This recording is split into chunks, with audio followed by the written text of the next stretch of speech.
Rien qu'avec la loi Borne, il y avait durcissement déjà des règles de l'assurance chômage. Je ne pense pas qu'il était indispensable d'en rajouter une couche par rapport à la loi Borne. Je pense que la politique économique qui a été suivie depuis 2017 il y a eu de très bonnes choses de fait. Je pense que la réforme fiscale, la réforme du marché du travail, la réforme de la formation professionnelle, il fallait les faire.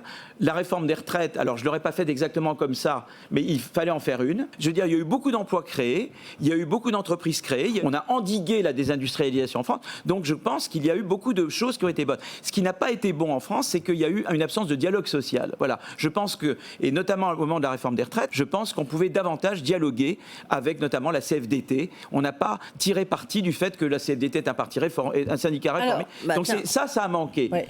Borne avait fait une réforme qui était très bien, qui rendait l'assurance chômage contracyclique. C'est-à-dire qu'on durcit un peu en période d'expansion et on assouplit en période de récession, en période de croissance faible. Normalement, la croissance devrait repartir. Et donc, forcément, automatiquement, rien qu'avec la loi Borne, il y avait durcissement déjà des règles de l'assurance chômage. Je ne pense pas qu'il était indispensable d'en rajouter une couche par rapport à la loi Borne.